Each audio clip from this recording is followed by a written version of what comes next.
नमस्कार। आज हमारे पास हिंदी की एक पाठ्य पुस्तक से एक ऐसी कविता है जो पहली नज़र में शायद सीधी-सादी लगे, पर असल में अपने अंदर एक तूफान छिपाए हुए हैं। कविता है गिरिजा कुमार माथुर की नींव रखने वालों का गीत। जी।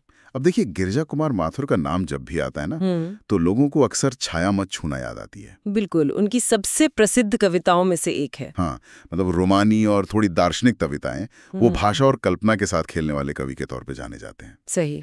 तो आज हमारी जो ये पड़ताल है, इसका मकसद सिर्फ इस कविता का मतलब समझना नहीं है, बल्कि ये जानना है कि रूप और सौंदर्य के लिए इतना मशहूर एक कवि, उसने मेहनत, पसीने और संघर्ष पर इतनी शक्तिशाली और कह सकते हैं सीधी-सीधी कविता क्यों लिखी। ये बहुत अच्छा सवाल है। मतलब उनके जीवन में, उनके समय में ऐसा क्या चल रहा था जिसने उन्हें महल की सुंदरता की जगह नींव के पत्थर के बारे में सोचने पर मजबूर कर दिया। बिल्कुल। चलिए इसी गुत्थी को आज सुलझाने की कोशिश करते हैं। जरूर। तो सबसे पहले ये गिरिजा कुमार माथुर थे कौन?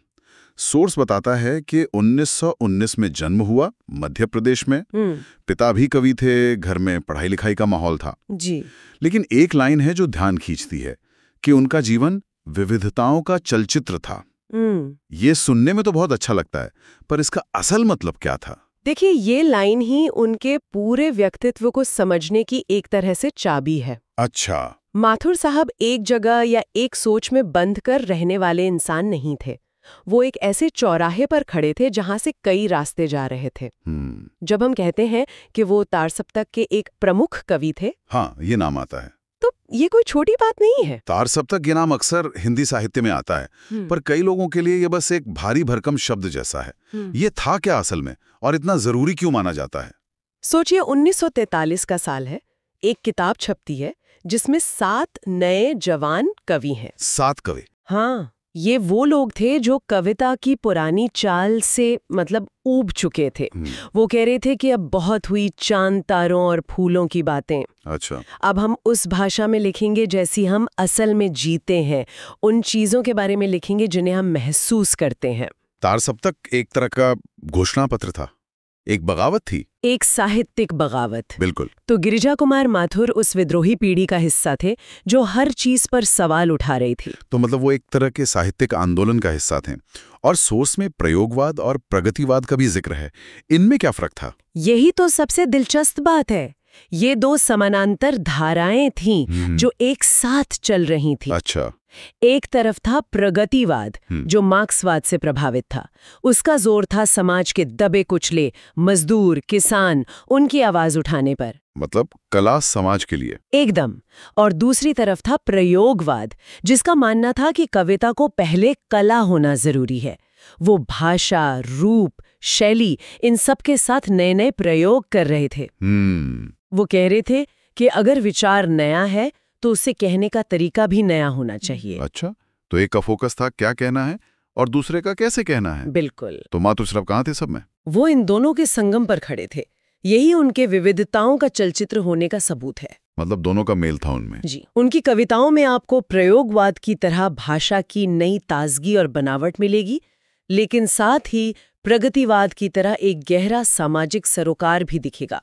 वो मानते थे कि कविता सुंदर भी होनी चाहिए और सार्थक भी। और नींव रखने वालों का गीत, वो इसी संतुलन का सबसे बेहतरीन उदाहरण है। कमाल है। तो इस पृष्ठभूमि के साथ जहां कला और सामाजिक संदेश के बीच एक खींचतान चल रही है, अब इस कविता में उतरते हैं। बिल्कुल। पहली पंक्तियां एक आदेश की तरह लगती हैं। माथे पे न रखो हाथ, जरा कुछ और तपने दो, आंखों में न पलकों को उतारो रात, श्रम जा, नींद के अंकुर पनपने दो। श्रम जा, क्या शब्द है। वाह, ये तो शुरू होते ही आराम करने से मना कर रही है। श्रम जा, नींद के अंकुर पनपने दो। ये विचार कि नींद भी कोई ऐसी चीज नहीं जो बस आ जाए, बल्कि वो मेहनत से उगने वाला एक अंकुर है, ये अपने आप में बहुत गहरा है ना? बहुत गहरा। माथे पर हाथ रखना निराशा, थकान और एक तरह से हार मान लेने का सीधा प्रतीक है। हाँ? कवि पहली लाइन में कह रहे हैं, रुको मत, शरीर को तपने दो। ये तपना सिर्फ शारीरिक मेहनत नहीं है, ये एक तरह की साधना है। खुद को तैयार करना। हाँ, खुद को किसी बड़े लक्ष्य के लिए तैयार करना। और श्रम जा नींद शब्द तो अद्भुत है। ये वो नींद नहीं जो आलस से आती है, ये वो गहरी सुकून भरी नींद है जो दिन भर की हाड़ तोड़ मेहनत के बाद ही मिल सकती है। सही है। तो कवि कह रहे हैं कि उस असली नींद का हक कमाओ, अभी पलके मत झपकाओ। और फिर आगे की लाइनें इस तपने की प्रक्रिया को और भी तेज कर देती हैं। हुई है लाल आंखें, इन्हें थोड़ा और जलने दो। दहन के खारे पानी से समय की कोर सजने दो। क्या बात है। दहन के खारे पानी से समय की कोर सजने दो। क्या कमाल की इमेज है।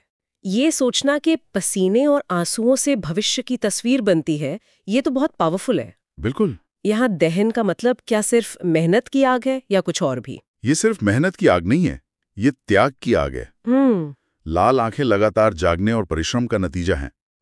लेकिन कवि उन्हें आराम देने की बजाय और जलने दो कह रहे हैं। और फिर वो कमाल की पंक्ति आती है, खारा पानी यानी पसीना और आंसू, दर्द और दुख के प्रतीक।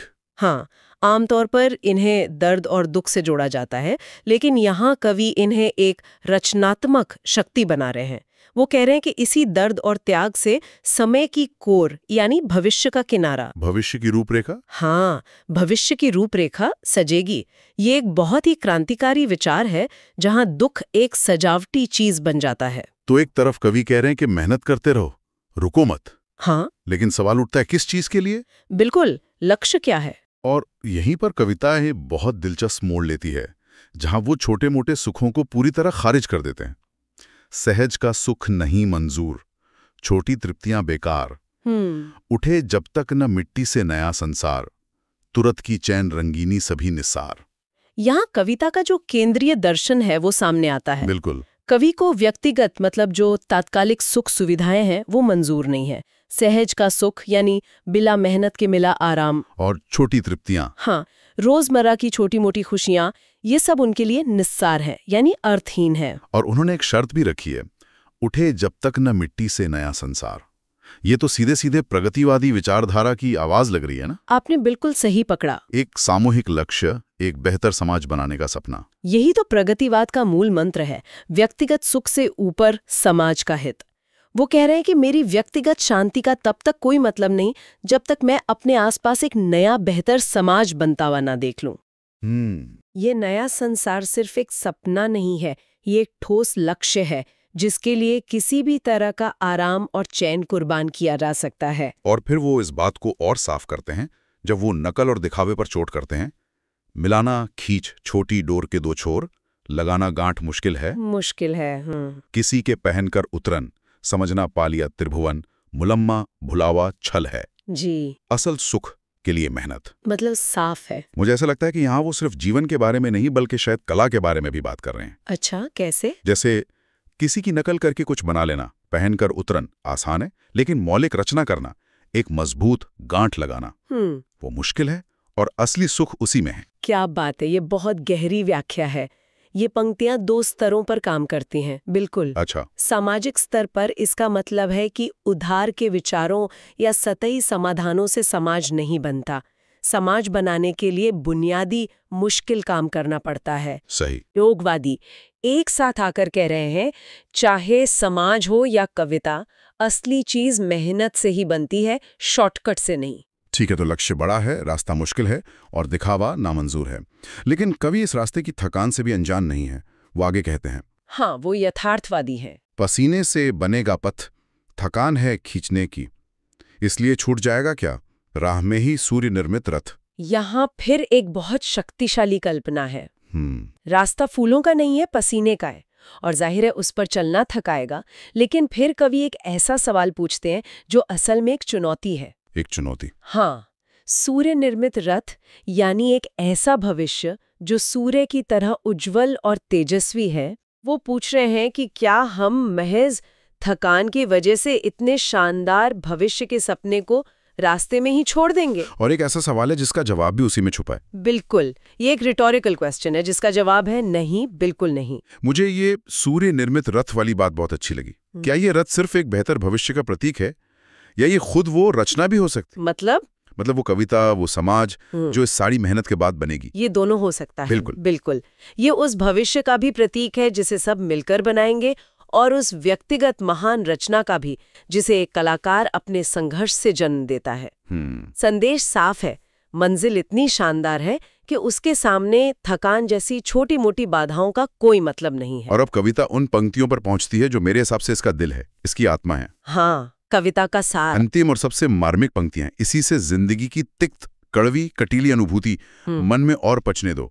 मन में और पचने दो। हमारे दर्द, दुख, संघर्ष की मजबूत छाती पर नई पीढ़ी संवरने दो। ये पंक्तियां तो दिल पर सीधा असर करती हैं। मन में और पचने दो, वो दर्द से भागने को नहीं कह रहे, बल्कि उसे अपनाने, उसे पचाकर अपनी ताकत बनाने को कह रहे हैं। बिल्कुल। और फिर वो आखिरी 2 लाइनें, हमारी मजबूत छाती पर नई पीढ़ी संवरने दो। मतलब ये पूरी मेहनत, ये सारा दर्द, ये त्याग, ये अपने लिए है ही नहीं। बिल्कुल नहीं। यही इस कविता का चरमोत्कर्ष है, इसका क्लाइमैक्स। कवि कह रहे हैं कि ये जो बुरे, कड़वे, कांटेदार अनुभव हैं, इन्हें बर्दाश्त मत करो, इन्हें पचा जाओ। हाँ, जैसे भोजन पचकर शरीर को शक्ति देता है, वैसे ही ये दर्द और संघर्ष पचकर हमारे चरित्र को मजबूत बनाएंगे। और उस मजबूती का मकसद क्या है? उस मजबूती का मकसद है एक नींव बनना। नींव? वो अपनी पीढ़ी की छाती को एक जमीन के तौर पर देख रहे हैं, एक मजबूत आधारशिला के रूप में, जिस पर अगली पीढ़ी का भविष्य संवर सके, फल फूल सके। वाह! ये परम त्याग है। वो अपनी मेहनत का फल खुद खाने की इच्छा नहीं रखते। उनका सुख इसी में है कि उनका संघर्ष आने वाली पीढ़ी के काम आए। यही है नींव रखने वालों का गीत। नींव का पत्थर दिखाई नहीं देता, उसकी कोई तारीफ नहीं करता, लेकिन पूरी इमारत उसी पे टिकी होती है। बिल्कुल। कवि अपनी पूरी पीढ़ी को उसी नींव के पत्थर की भूमिका में देख रहे हैं। तो हमने शुरू में जो सवाल उठाया था कि सौंदर्य का एक कवि मेहनत पर इतनी खुरदरी कविता क्यों लिखेगा, इसका जवाब यह है कि शायद उनके लिए असली सौंदर्य इसी त्याग में था। सच्ची सुंदरता किसी महल के गुंबद में नहीं, बल्कि उसकी नींव में छिपे पसीने और संघर्ष में है। वाह! आपने पूरी बात का सार कह दिया। उनके लिए सच्ची रचना पसीने, त्याग और आने वाली पीढ़ी के लिए की गई मेहनत से होती है। और एक आखिरी बात जो बहुत जरूरी है, कविता का शीर्षक नींव रखने वालों का गीत है। ये नींव रखने वालों का विलाप या शिकायत नहीं है, ये गीत है, एक एंथम है। बिल्कुल।